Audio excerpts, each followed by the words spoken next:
But you know how to use it? I figured out the basic principles of what it was after I'd seen it.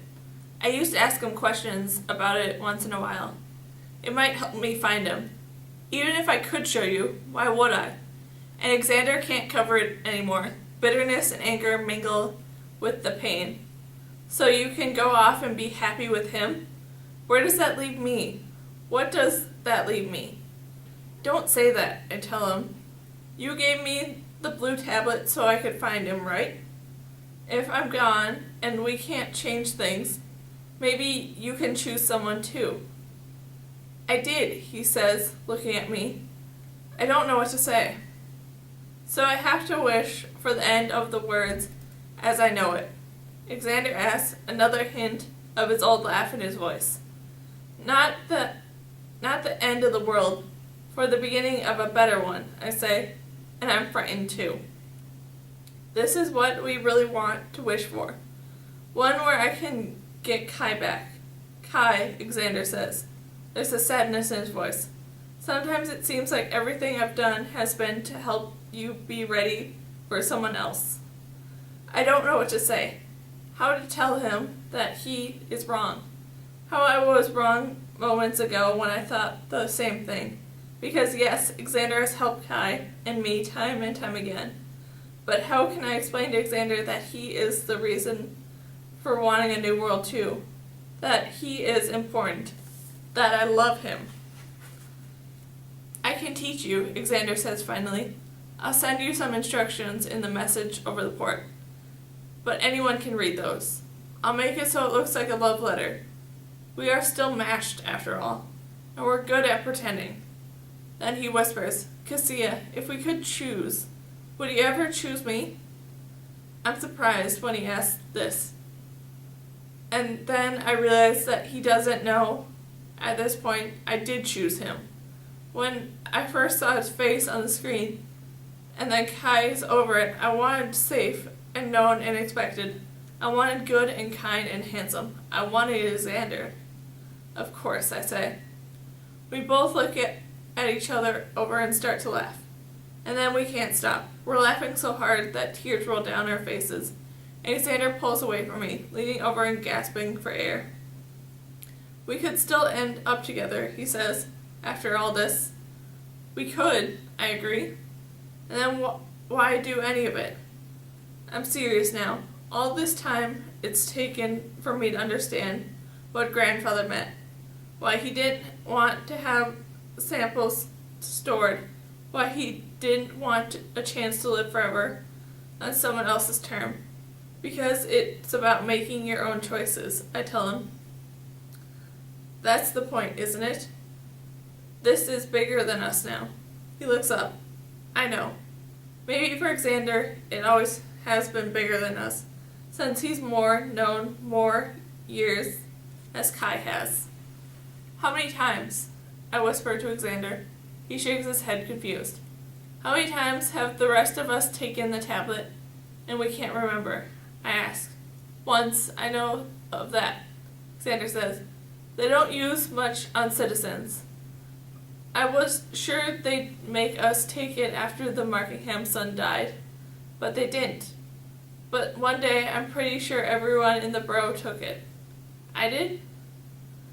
I'm not positive, he says. I didn't actually see you do it, but I know.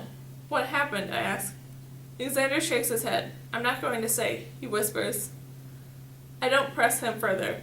I haven't told him everything about the kiss on the hill, the poem. I cannot ask him to do what I have not. This is a difficult balance, telling the truth.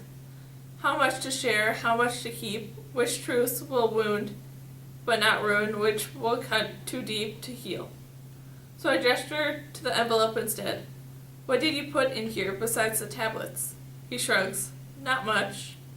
I was mostly trying to hide the tablets, a couple of new rose blossoms, like the ones we planted. They won't last long. I printed a copy of one of the 100 paintings from the port. That picture you did the report on a long time ago. That won't last long either. He's right.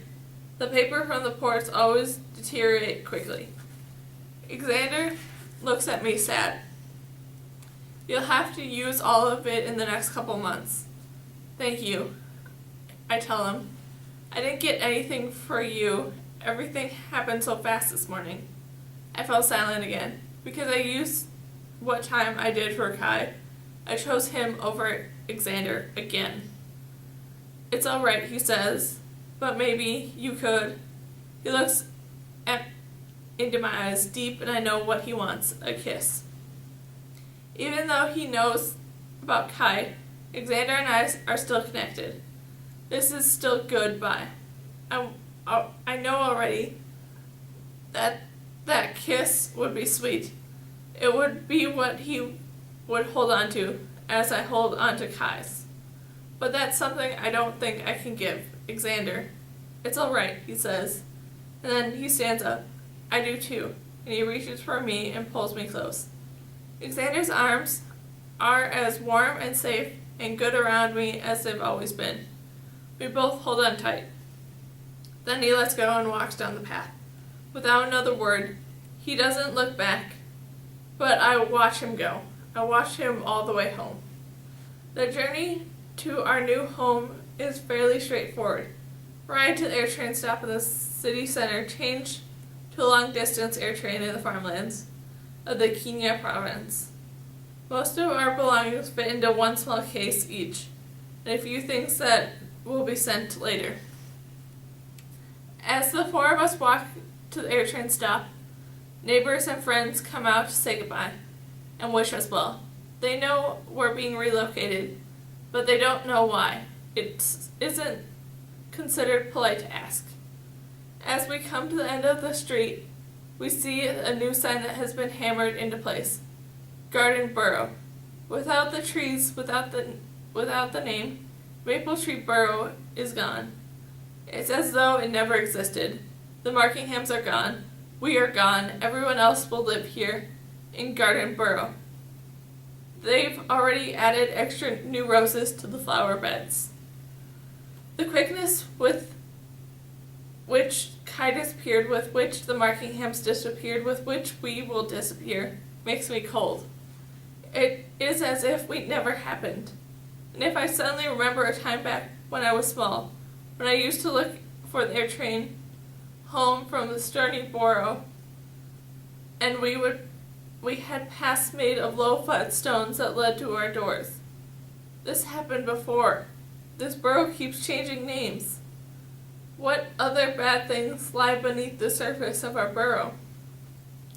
What have we buried underneath our rocks and the trees and flowers in our houses? The time Xander won't talk about, when we all took the red tablets. What happened? When other people left, where did they really go? They could not write their names, but I can write mine. I will again, somewhere where it will last a long, long time. I will find Kai, and then I will finally find that place. Once we are on a long-distance air train, my mother and Bram both fall asleep, exhausted from the motion and exertion of the journey.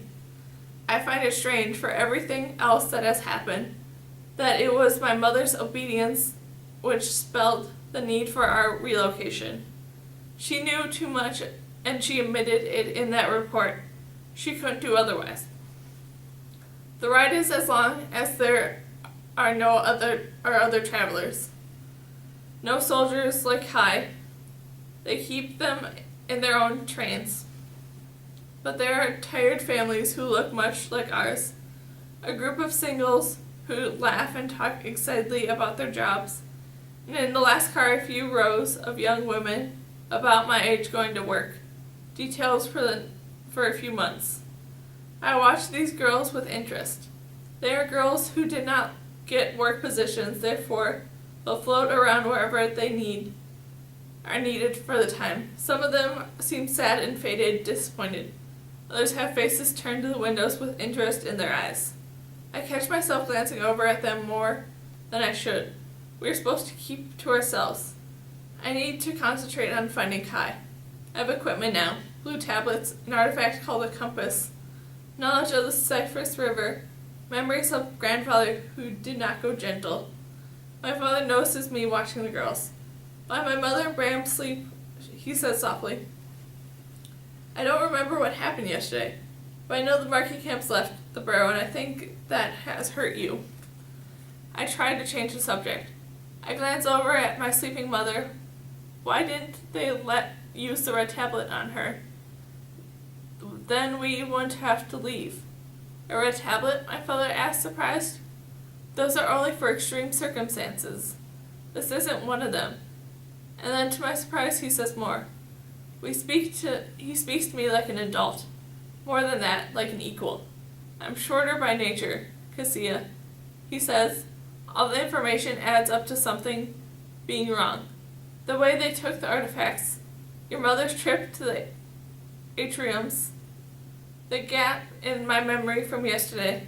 Something is wrong. They are losing the war, and I can't tell who it's against. People on the inside or people on the outside. But there's are signs of cracking. I nod. Kai told me almost the same thing. But my father goes on. And I've noticed other things too. I think you're in love with Kai Markingham. I think you want to find him. Wherever he's gone, he swallows. I glance over at my mother. Her eyes are open now. She looks at me with love and understanding, and I realize she knows what my father did. She knows what I want. She knows that even though she would not destroy a tissue sample or love someone who is not her match, she still loves us, even though we have done those things.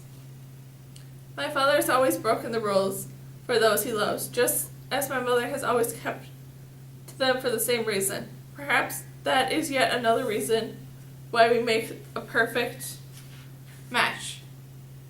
I can trust my parents' love. It strikes me that that is a big thing to trust, a big thing to have had, no matter what else happens. We can't give you the life you want, my father says, his eyes wet. He looks at my mother and she nods to him to continue. We wish we could, but we cannot help you have the chance to decide which life you want. I close my eyes and ask the angels and Kai and grandfather for strength. Then I open them and look straight at my father. How?